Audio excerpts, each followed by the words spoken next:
Welcome back to the channel. Today, we're talking about one of the most brutally honest, eye-opening, and life-changing books ever written. A book that doesn't try to sugarcoat life, but instead dares to look at it with complete clarity. A book that doesn't tell you to smile more or just be positive, but instead, it tells you the truth that you've been running away from your entire life. You don't have to care about everything. You don't need to be perfect. You don't have to chase happiness, success, or popularity. You only need to choose what truly matters and let go of the rest. This video is based on the groundbreaking bestseller, The Subtle Art of Not Giving a F by Mark Manson. Or, as we'll call it today for a clean and powerful message, The Subtle Art of Not Caring. Mark Manson's raw, honest writing has changed the lives of millions around the world. He dares to say what most motivational books are too afraid to admit: that life is pain, that happiness is temporary, that you will fail. And that's exactly why you need to stop chasing everything and start choosing wisely. So if you're tired of hearing the same shallow advice, just think positive. Just work harder. Just be happy. Then this book is your wake-up call, because this book is not here to comfort you. It's here to wake you up, shake you from the inside, and force you to look at your life with honest eyes. It's for the person who feels lost, for the one who's trying to make everyone happy, for the one drowning in anxiety, pressure, confusion, and for the one who's silently screaming, "I don't know what I'm doing, but I can't keep living like this." This video is not about fake positivity. This is about reality, about reclaiming your power by letting go of caring what others think, letting go of chasing meaningless goals, letting go of the belief that you must be happy all the time, and finally, choosing to live your life on your own terms. So, stay with me, because what you're about to hear isn't just a book summary, it's a mirror. And if you're brave enough to look into it, you might never live the same way again. Chapter 1. Don't try. This chapter opens with one message. The key to a good life is not caring about more, it's caring about less, but caring deeply about the things that truly matter. Mark Manson tells the story of Charles Bukowski, a failed writer, alcoholic, and gambler who finally got published at age 50. And do you know what the first words on his tombstone say? Don't try. Not keep pushing, not work harder, just don't try. That sounds wrong, right? But let's go deeper. The real message. Bukowski didn't mean give up. He meant stop pretending, stop forcing, stop trying to be someone you're not. You're exhausted not because you're lazy, but because you're trying to be perfect in everything. You want to look perfect, speak perfectly, be liked by everyone, be productive all day, smile all the time, be rich, happy, admired, envied, smart. But do you even care about any of that? Or are you just trying because the world told you, you must? We live in a world that says, try harder, grind harder, be better, be more. But here's the honest truth this chapter gives you. The more you chase being better, the more you tell yourself you're not enough. Trying too hard to be perfect, positive, rich, famous, admired is actually a sign that you don't love yourself. It's a form of insecurity dressed as ambition. Let's say there's a girl named Emily. She's 24. On Instagram, she posts happy photos every day, smiling with friends, posting quotes about living your best life. But when the phone turns off, she's alone, empty, confused, because everything she posts, it's for others, not for herself. She's not trying to be happy. She's just trying to look like it. She's trying so hard that she's forgotten who she really is. Now compare her to someone like Daniel. Daniel doesn't post often. He works on what matters to him. He says no to drama, no to pressure, no to fake perfection. He's not trying to impress. He's just living what he cares about. That's the power of not trying. The deepest lesson. Stop trying to be impressive. Start being real. Don't chase 100 goals. Choose 3 that truly matter. Don't try to please 100 people. Care about 5 who truly know your heart. And most of all, stop trying to avoid pain. Stop running from your flaws. Accept them. Live with them. Grow through them. Because when you stop trying to be someone else, that's when you finally become who you truly are. Don't try to, instead, impress everyone, be honest with a few people. Look perfect online. Be real with yourself. Always be productive. Focus on what matters. Avoid pain and flaws. Accept them and grow from them. Copy others. Discover your own values. We care too much about things that don't matter, and not enough about the things that do. So here's your wake-up call. Let go. Breathe. You don't need to be amazing. You just need to be you. And care about the right things. That's the beginning of real freedom. That's the first step to power. And that's how this journey begins. Chapter 2. Happiness is a problem. Most people think happiness is the goal of life. They say, I just want to be happy. So they chase it. They chase more money, a better body, a bigger house, more likes, more attention, more success, thinking that someday happiness will arrive like a reward. But here's the brutal truth of this chapter. Happiness is not a goal. It is a byproduct of solving meaningful problems. Let that sink in. You don't become happy by running from problems.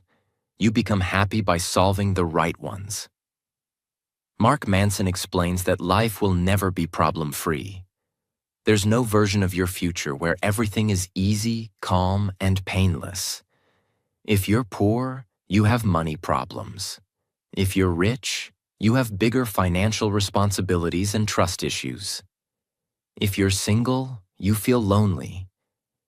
If you're in a relationship, you deal with fights, jealousy, and compromise. If you're unknown, you feel invisible. If you're famous, you're judged 24/7.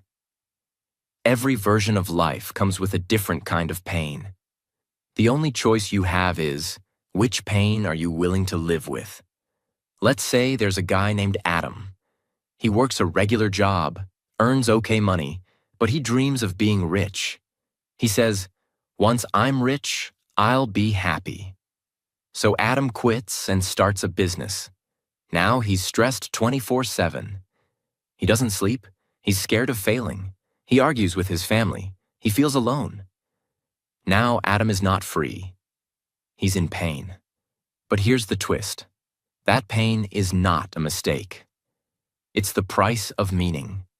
If Adam is solving a problem he cares about, if he's building something that matters to him, then that pain becomes fuel. It becomes worth it. But if he's just chasing money and he doesn't care about the work, that pain becomes suffering, and he quits. The secret is not to avoid problems. The secret is to choose the problems that make your life feel meaningful.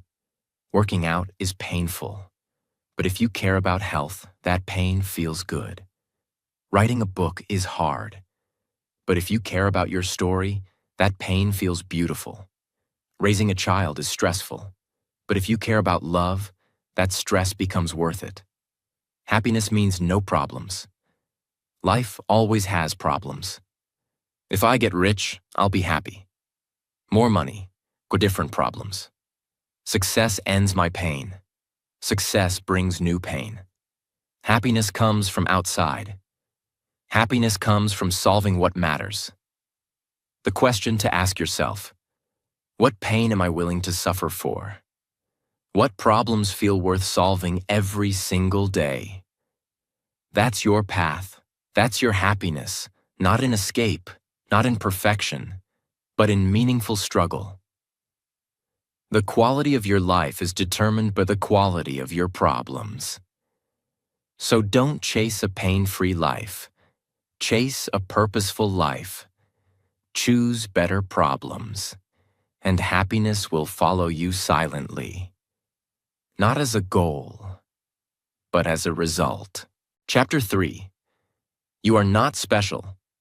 This chapter is like a slap in the face, but it's the kind of slap you need to wake up from the lie you've been sold your whole life. We've all been told, you're special. You're amazing. You can be anything.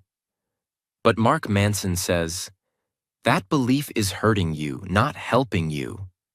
Why? Because if you think you're special, you believe your problems are unique. You believe no one understands your pain. You think you deserve more than others, without doing the work. Brutal truth. Feeling special is often a mask for insecurity. Believing you're better than others is just another way of running from your flaws. The more you think, I'm different, the harder it becomes to accept normal human pain. You feel entitled. You feel angry when life doesn't treat you like a hero. You compare constantly. You wonder why others succeed and you don't.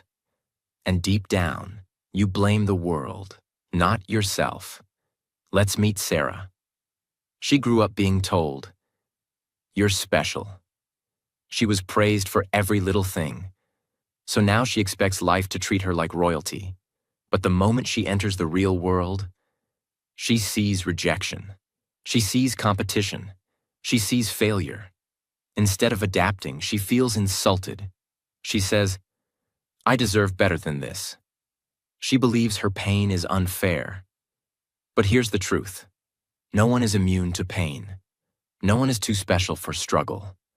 Believing you're special actually makes it harder to grow, because you refuse to face your weaknesses. Humility equals power. The moment you accept that you are not special, that's the moment you finally become free. You realize you're not above hard work. You're not entitled to success. You're just like everyone else. A human being trying to figure life out. And that's beautiful. I'm too special to fail. Failure is normal for everyone. No one understands me. Your pain is part of being human. I deserve success easily. You must earn it just like everyone. I'm different from others. You are human just like the rest. When you let go of being special, you stop chasing attention. You stop needing applause. You start focusing on what actually matters, your values, your growth, your choices. You become grounded. You become responsible. And you become real. Once you accept that you are not special, you can start building a life that actually is. Let go of ego. Let go of entitlement. Embrace your flaws. Be normal. Be honest. Be human. That's where your true strength begins. Chapter 4. The Value of Suffering. Who you are is defined by what you're willing to struggle for. This chapter takes a hard, unfiltered look at pain, not as a punishment, but as a compass.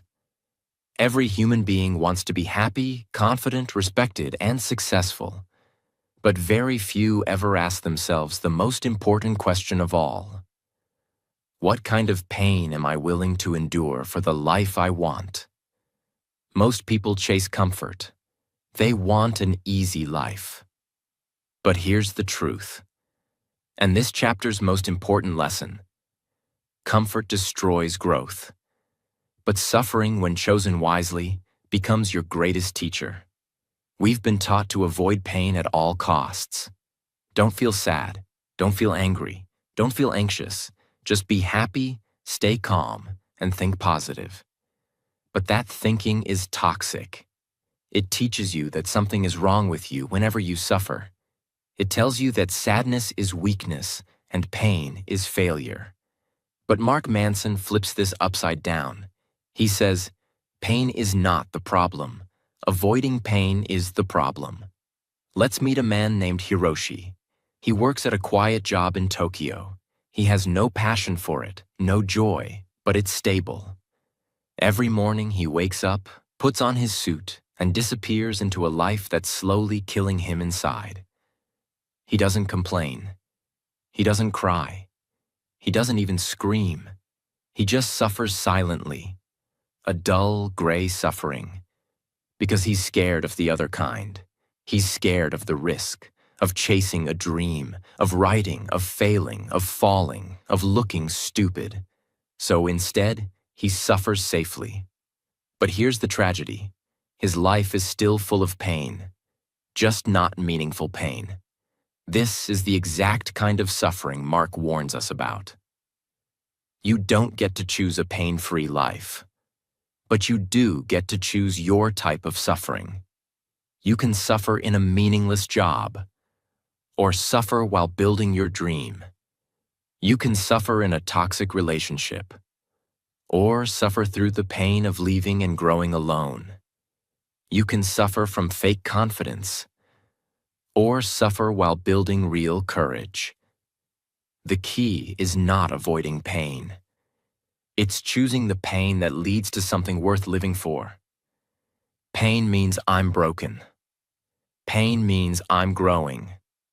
Happiness equals no suffering. Happiness comes from meaningful suffering. If I avoid pain, I'll be okay. If you avoid pain, you avoid growth. Struggle is bad. Struggle is necessary for building your values. What pain in my life is teaching me something meaningful? Don't run from it. Face it. Learn from it. Let it shape you. Because your pain has a purpose.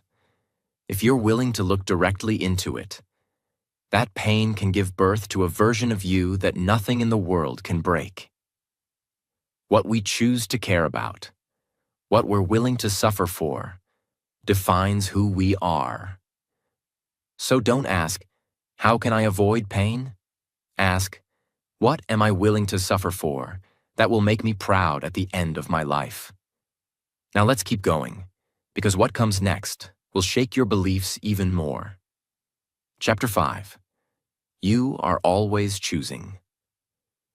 Everything you do, everything you feel, everything you are, is a choice. This chapter teaches a radical truth. Even when you feel powerless, you are still choosing. Even when life feels out of control, your reaction is still yours. Most people don't want to hear this. They want to believe that their suffering is someone else's fault, that their failure is because of the world, that their sadness is caused by others. But Mark Manson challenges you to take complete ownership, not just for your actions, but for your reactions, emotions, and identity. During World War II, Viktor Frankl was sent to a concentration camp. He lost his family. He was tortured, starved, and treated like he was nothing. But he realized something that changed everything. His freedom to choose his response could never be taken away. He said, "Everything can be taken from a man but one thing, the last of human freedoms, to choose one's attitude in any given set of circumstances." Even in hell, Viktor Frankl chose dignity. He chose to live with meaning. He chose to see suffering as a path to purpose. No matter what happens to you, you still get to choose your response. You still get to choose how you speak, what you focus on, and who you become. You are not responsible for everything that happens in your life, but you are always responsible for how you react to it. Let's say there's a woman named Jasmine. She grew up in a broken home. Her father abandoned the family. Her mother struggled with depression. And now, as an adult, she feels angry all the time. She says, "It's not my fault, I didn't choose this pain." And that's true. But here's the shift. She may not have caused her pain, but she still has to choose what to do with it. She can stay bitter, or she can heal. She can blame forever, or she can build herself. That's the moment her life changes. When she stops waiting for someone to fix her and starts taking responsibility for her next move. It's not my fault. It may not be, but it's still your choice. I didn't choose this pain. No, but you choose what to do with it. Life is unfair. True, but you still choose how you show up. They made me feel this way. Only you control your emotions. The 3 choices you always control. 1, what you care about. 2, how you interpret events. 3, what you choose to do next. These choices are your power. And no one, not your past, not your family, not your failures, can take that away from you. The more responsibility you take, the more power you have to change your life. Stop waiting. Stop blaming. Stop saying, "It's not fair." Start choosing. Start building. Start becoming the kind of person who owns their story. Fully. Chapter 6. You're wrong about everything, but so am I. The desire for certainty is the enemy of growth. This chapter begins with one of the most shocking but liberating ideas in the book. You are wrong. I am wrong. We are all wrong. And that's okay. Most people live their lives trying to be right all the time. They argue to be right. They prove others wrong to feel smart. They cling to beliefs, not because those beliefs are true, but because those beliefs make them feel safe. But Mark Manson says, improvement at anything is based on thousands of tiny failures. And the magnitude of your success is based on how many times you failed at something. Let's break this down in the most honest and powerful way. You are wrong about what will make you happy, who you are, what you believe, what matters most, what success even looks like. Why? Because your brain was built for survival, not truth. It wants comfort, not reality. It wants confirmation, not correction. It wants to be right, even when it's clearly wrong. Imagine you're given a map of London, but you're actually in Paris. You try to navigate the streets using that London map. You keep getting lost. You get frustrated. You say, "The world is confusing." But the truth is, you're not confused. You're using the wrong map. This is how most people live. They're trying to solve life using beliefs and assumptions that are completely outdated, wrong, or inherited. They think money will bring peace. They think relationships will fix their emptiness. They think success will heal their low self-worth. But all of these are based on bad mental maps. Mark Manson is not saying you should never believe in anything. He's saying you should constantly question your beliefs, because only by questioning, you grow. Growth comes from admitting, I might be wrong, but I'm willing to learn what's right. I know who I am. I'm still figuring out who I am. I need to be certain before I act. Action creates clarity. I was always taught this. Maybe it's time to update that belief. I'm right, they're wrong. Maybe we both have something to learn.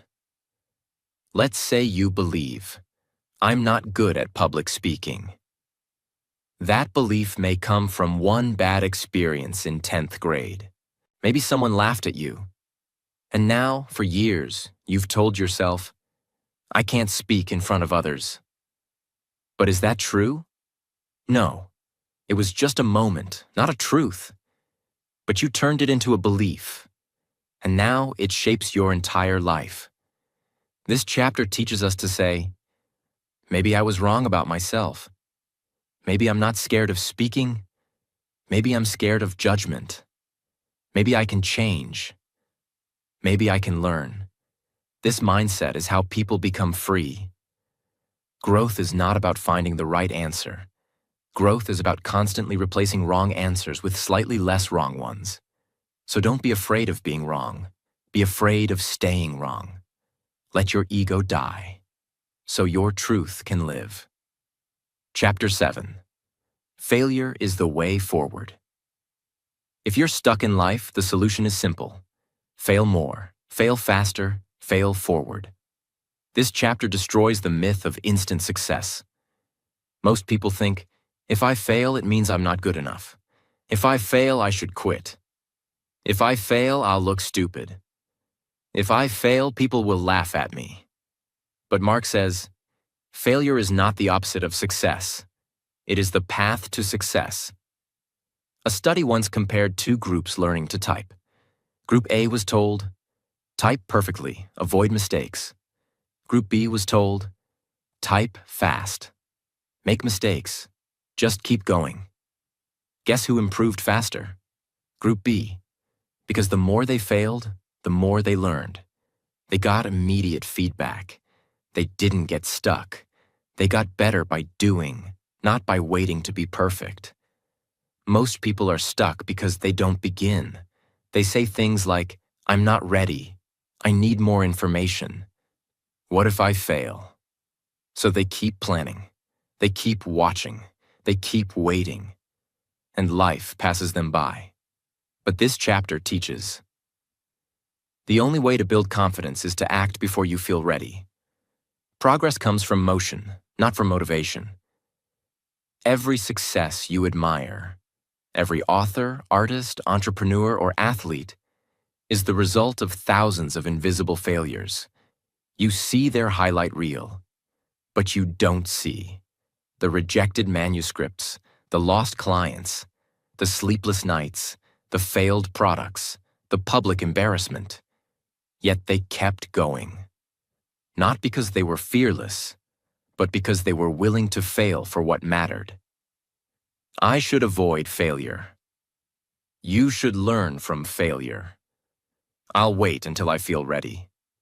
You'll never feel ready. Start anyway. If I fail, I'm a loser. If you fail, you're learning. Success is about being smart. Success is about being consistent through failure.